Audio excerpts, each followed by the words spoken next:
Good evening, everyone. Thanks for tuning in to another edition of Let's Talk Donation with Gift of Hope Season 2.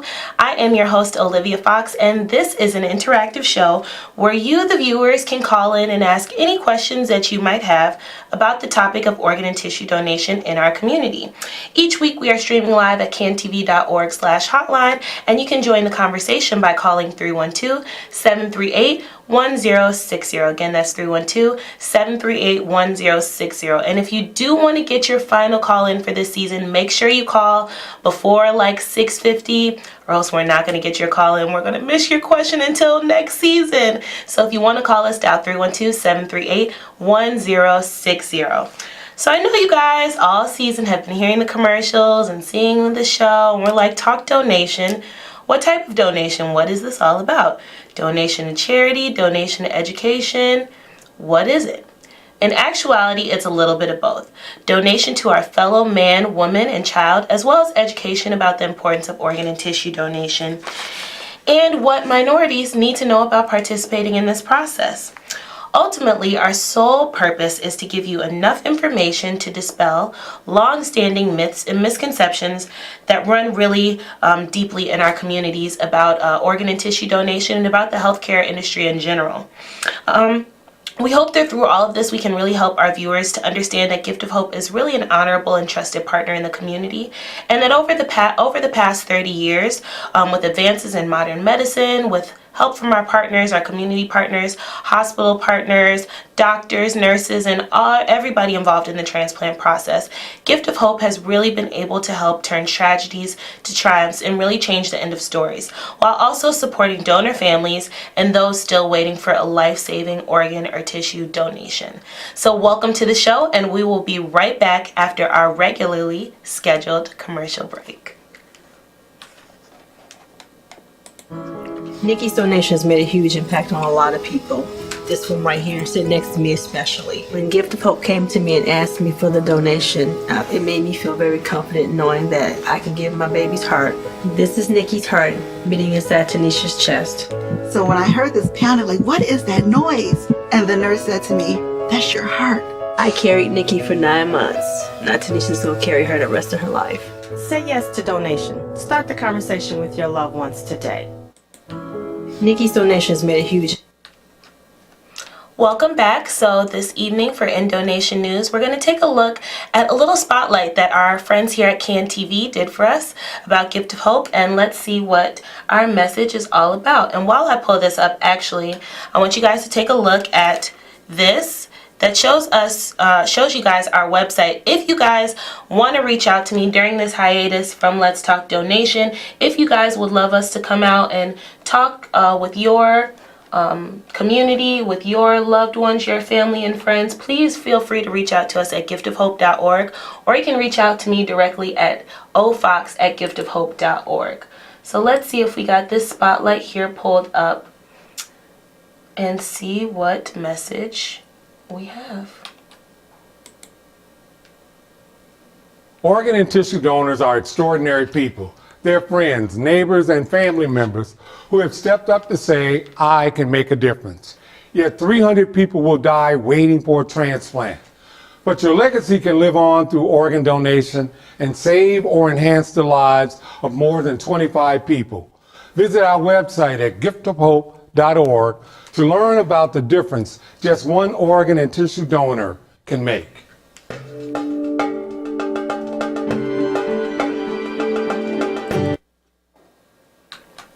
So welcome back. As I mentioned when we first jumped into the show, this is our last show of the season. So we will see you guys back in October. But I decided that for tonight, I want to take a look back at some of our favorite and best conversations from the season. We've had a lot of really awesome guests from the donation and transplantation community, and I'd love to take a look back at some of our favorite conversations.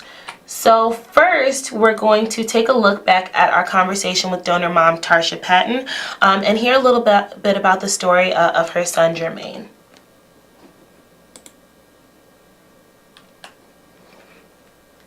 Donation. My son Jermaine.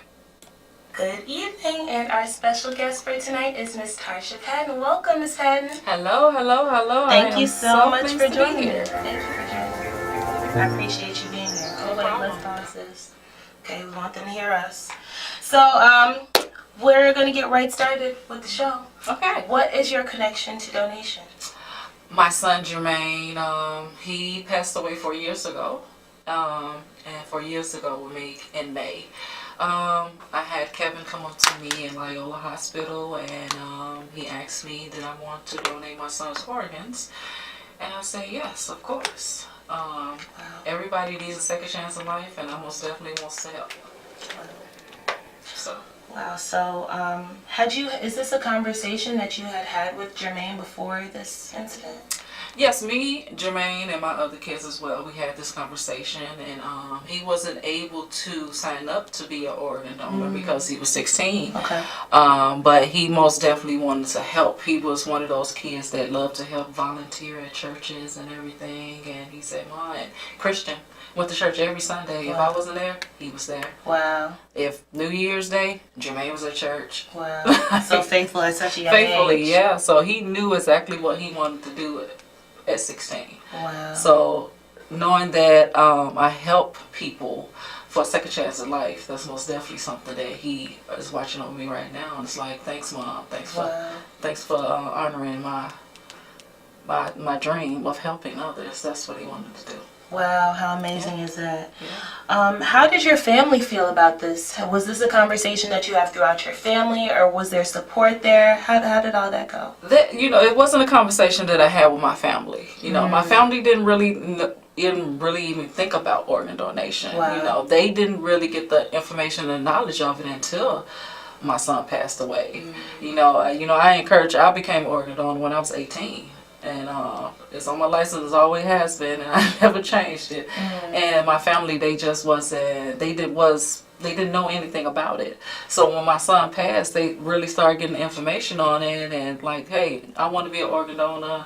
Let me sign up, make sure it's on my license. And now they very supportive of it, and they was like, okay, any way that I can help, most definitely it's going to help. Wow. And that's definitely something that we've discussed on this show before, is that a lot of people don't think about this topic until it affects you or one of your loved ones on one side of the process or the other, either waiting or becoming a donor, having a loved one become a donor. Right. So that's really interesting. What about your community? How did this story and this incident impact your community at that time? Because like we said, this was 4 years ago. So yeah, so at that time when my son was a very church-going young man, so a lot of his friends he brought into the church. So a lot of them now are they sign up to be organ donors. wow. So it impacts them a because of lot him. just because of him. And it also changed his father's way of thinking about organ donation. He signed up to be an organ donor as well. So, like I say, just from his story alone had a lot of people say, hey, you know what? I want to help save. If I leave this world, I want to make sure that I'm able to save someone's life as well, get them a second chance in life. So a lot of his friends right now go to church, is in church, and they signed up to be organ donors. Wow. So the community actually really came together, and I'm from the west side of Chicago. Okay. And a lot of people they don't know nothing about it. And that's my way of bringing awareness to them when I talk to them and go to the church, and I make sure everybody knows about it. That's the best thing. It's always a good thing to help another person. Wow, and that's amazing to think that he's shifting the perspective of not only his peers, but even adults, even after he has left this earth. And that's really, really what this whole process is about, and about how a person's able to leave their legacy. And that sounds like a lot of what Jermaine was able to do within your community and within his school community. And so that's very, very honorable, and it's amazing that you're able to help him do that as a mom. So kudos to you. Thanks. At Gift of Hope, it is really, really important to us that we embrace our donor families after their loved ones have gone on to be heroes and leave a legacy and save lives. So having Tasha here was really, really awesome, and to hear her story and to know that she is out in the community still sharing Jermaine's story is really, really awesome to know. She mentioned that that at that time he was not of age to make this decision for himself, that she as a mom had to make this decision for him, but she was able to do that because of conversations that they had. So that's why our call to action each week is really to have this conversation with your loved ones today. Find out what you would have wanted. One thing that Gift of Hope worked on with several of our other community partners and legislators in the state is now the fact that 16 and 17-year-olds are able to register themselves as organ and tissue donors and to really make their own wishes known. As of January 1st, 2018, 16 and 17-year-olds are allowed to join the donor registry. When they get their driver's license, they will be asked at the DMV. Before it was 18, now it's 16. God forbid if something happens to a child before the age of 18, parents still will have the final say, but at least they will know what it is that their kid would have wanted if that time does come. So it's really, really awesome to continue to have these donor families working with us and to share their story and really educate the community in that way. It's also interesting that we talked about a young donor because throughout the season we also had a guest that was a tissue donor, a tissue recipient at a very young age due to a childhood illness. So let's take a look back and hear from a very, very grateful tissue recipient. And while I pull that up, I will just remind everyone that if you guys would love to reach out to us at Gift of Hope, if you would love to have us come out in your community, be a part of it, share information, please reach out to us at giftofhope.org, or you can reach out to me directly at ofox@giftofhope.org. Next, we have Lawrence. So we're going to go ahead and get Lawrence's interview pulled up here.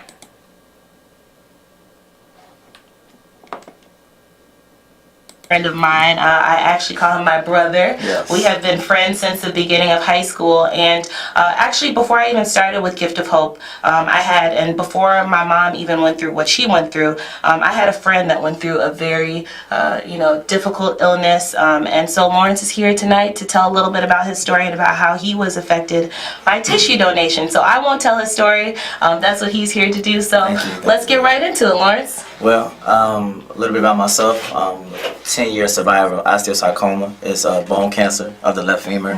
I was diagnosed at the age of 14, like you said. We was freshmen in high school. I was playing basketball in gym class and my hip gave out. And from that point on, that's when we found out that I had cancer. I went through multiple, I think about 6 surgeries on my hip to reconstruct my hip. Also, while going through the reconstruction of my hip, I did receive donation from a donor to give a cadaver femur, which I have someone else's femur in my leg, which allows me to walk without having to be able to have a hip replacement as I get older. This hip is my hip, my body accepted it, and it grows with me. Now I'm 10 years later, I'm walking, I'm running, and I'm healthy. I'm happy to be here. Wow, that's an amazing story. Yes. And every week we say that organ and tissue donation is life-saving and life-enhancing. And sometimes they say that tissue donation is the life-enhancing part, but in your case, I really believe that it was life-saving. Oh, it definitely saved your leg, if not your life. Yes, it did. So that is something that I think people don't realize with tissue donation. So very important. what would have been the other option if you did not receive this tissue donation? Well, there was kind of 3 options. Okay. The first option was to completely take my hip, but if they would have took my hip, the cancer was kind of almost at the ball of the hip of my joint. So if they would have took the hip, I wouldn't have nowhere for a prosthetic to attach to. So that was the first option. The second option would have been a total hip replacement. And if I would have got a hip replacement, with me being 14 at that time, I would have had to go back in around when I was in my late 30s, and you have to get another hip replacement. And they say like every 20 years, they get a hip replacement. So that was the second option. And the third option was that if the cancer was isolated, I went through a round of chemotherapy once they found out. And if that cancer was isolated, they was able to remove as much cancer they could, and they could save the ball of my hip. And they was going to try this procedure they never did at that point in time. Wow. I was actually one of the second children that they performed that operation on. Wow. So when I was going through my diagnosis, my mother was doing some extensive research. She worked at Northwestern, and she was very familiar with doctors and surgeons in that area. And we actually found a surgeon who specialized in osteosarcoma in the hip. Right. He flew from Texas, and he had an office in Chicago also, and he came in, he met me, and he took me right on, and he performed the surgery that he did on someone else that they did in the knee. and I was the first person that ever did it in the hip, where they actually saved the ball of my hip, had a cadaver femur, put it in there, they put a rod through and put a plate on the side. I was bedridden for almost 8 months after that point, because they was able to have to watch me, because it was a learning process for him and all the others around, and here I am. Like I can't be thankful or blessed for the opportunity that I have. Wow. Yes. Talk about modern medicine, right? Modern medicine. So yes. in that intro, we talked about, donation and transplantation has been able to progress because of modern medicine. And if you think about it, back in the day, a lot of different illnesses that led to children getting their legs amputated, that was the only option. Yeah. I have an aunt that, had her leg amputated because of a childhood illness. So, now with advances in modern medicine and these techniques that they can use, and then also with tissue donation, they're really able to change people's story. One that would have ended one way, and now it's almost like your life is completely normal. And I'm back to normal as much as I can be, and I'm blessed. They told me that if it was 2 years prior, and that was in 2008, if it was 2 years prior, I would have had to get my leg amputated or had the hip replacement. So I'm blessed for modern medicine, and I'm blessed for the surgeon that I had. In fact, remember Mayor Daley? His wife, she just passed. I don't remember Maggie Daley. Yes, she had the same cancer as me, in the same placement, and we had the same surgery. Wow. Yes. So he was a specialty for her, and he worked on her, and unfortunately, he worked on me before he got the opportunity to work on her, and he lost his life. Before he was able to finish up with her. And my respects go out to the Barry Daly family, but I was just blessed to encounter with him, and he saved my life, he saved my leg. Wow. He made it possible for me to be here today. Wow. So that was really an awesome conversation to help us remember that tissue donation, we always talk about organ donation and how that saves lives, but tissue donation really is able to save lives these days with modern medicine and many advancements with that type of thing, just like Lawrence was able to experience, so that he did not have to get his leg amputated. So I personally, just from a friend standpoint, am so grateful for donation and modern medicine because of his story. So I'm grateful to Lawrence for coming out to tell us everything about what he's been through. So hey, if you're watching. Next, we're going to take a look. We had some medical professionals during the season, and they shared some really important information with us about what we need to know as patients, what type of questions we need to be asking, and just how to really be diligent and compliant patients. So next, I want to take a look at someone who's not only a very special doctor, she's an oncologist, but also she is the founder of Life Matters Media, which is an organization that is out in the community educating people about end-of-life decision making. I won't tell Dr. Mulcahy's story. We'll just go ahead and take a look at the conversation that we had. And before we go to that, let's take a look at our sign that says, visit us at giftofhope.org. Please have the conversation with your loved ones today. If you have not considered being a donor, if you don't know what your family and loved ones would want, please ask them. Talk about it. It's not a scary thing. It's something that we just should all know. We plan for everything in our lives except the one thing that is promised to us. And Dr. Mulcahy really does a good job of explaining why this is important, not only from a medical professional's point of view, but as a loved one, as a family member, and as someone that wants to make good decisions for themselves as well. For Let's Talk Donation, we love to feature different conversations that are very important to our community specifically about organ and tissue donation, but also conversations that include resources that are part of the community that everyone should know about and be able to take advantage of. So I'm so excited that this evening we have Life Matters Media, who is one of our community partners. Their mission is to be the premier provider of information and resources and support for all involved in end-of-life decision making. Through fostering better communication, they aim to empower the ill, aged, caregivers, surrogates, medical providers navigate this life phase with confidence and dignity. This evening, I'm delighted to be joined by Dr. Mary Mulcahy, who is one of the founders of Life Matters Media. Dr. Mulcahy is a practicing oncologist with over 10 years of experience in supporting families and patients with terminal illness. Welcome. So excited to have you, Dr. Mary. Thank you, Olivia. Thank you for having me. We're so excited to talk about Life Matters Media and to get a little bit into what our community partnership looks like and what it is that you all do in the community, because it's a very unique organization that has a very unique focus and topic, but very important. One that is often forgotten and not realized until it's almost too late. So we're so excited to be speaking with Life Matters Media. So Dr. Mary, can you start off by telling us about what Life Matters Media is? I mean, we got a little taste there, but why did you guys find the need, you and Randy Bellisomo, she's awesome too. You guys are the founders of it. So can you tell me a little bit about that? Yeah, I'm happy to. So a number of years ago, it was about 2012, 2013, Randy and I met. I actually took care of her husband, who was being treated for advanced colon cancer. And after he passed, Randy and I run into each other on adjoining treadmills at the gym and start talking. And she was talking about things that she experienced during the hospitalization and during her husband's illness.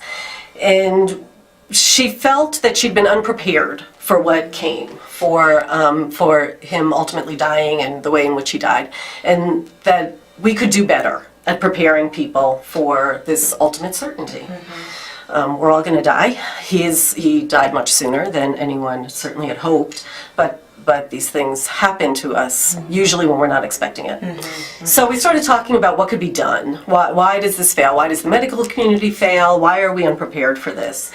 And one of the things we realized, one area that we could possibly have an impact on, is to get this out into general conversation. Get people comfortable talking about this, and how can we do that? We've seen cultural changes be due to experiences, people telling their stories, stories in the media, and we thought maybe if we could talk about how people can die, what their options are, what understanding what's in store for them, we could open up this conversation. We can have people talking about it easier, talking about it earlier, and taking control of this situation to the best that they can. There's so much that goes on that's out of our control, that if there are some things that we can control, let's give that gift. And let's realize it, because like you said, this is death is a taboo topic. Even though it's the one thing that's promised to everyone, it's something that we don't like to discuss, especially in different communities. It's more taboo or whatever the case may be.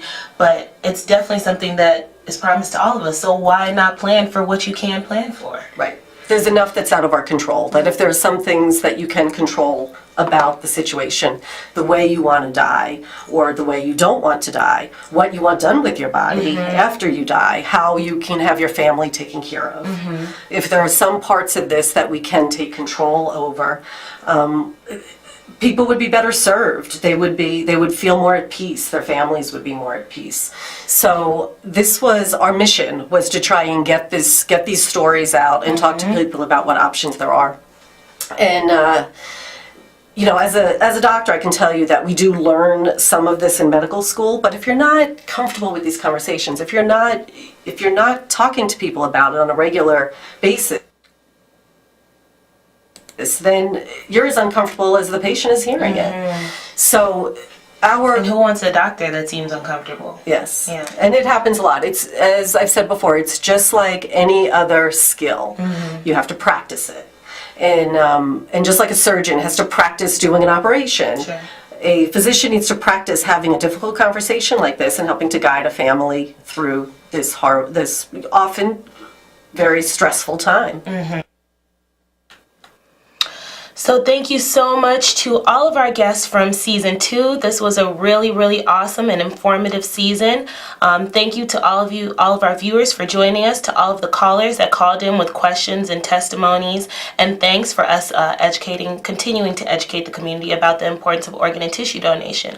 I want to make a special shout out to Transplant Life Illinois. They were on our list to look at the follow-up from the season, but we will definitely have them again next season after we all attend the Transplant Games of America. So thank you guys all for joining us. Our mission for this whole season was to really educate you guys about the importance of organ and tissue donation and to encourage you to register as an organ donor if you have not already on your driver's license. And if you have not, when you went to the DMV, please just go ahead and visit our website, giftofhope.org. It'll take you 15 seconds to register on there, and you can really leave a legacy and become a hero once your time on this earth has ended. So thank you so much for joining us for this season, and we will see you guys in a couple months for season 3 of Let's Talk Donation with Gift of Hope. I'm your host, Olivia Fox. Feel free to reach out to me in this time off, and I'll see you guys then. Have a good one. Be safe, everyone.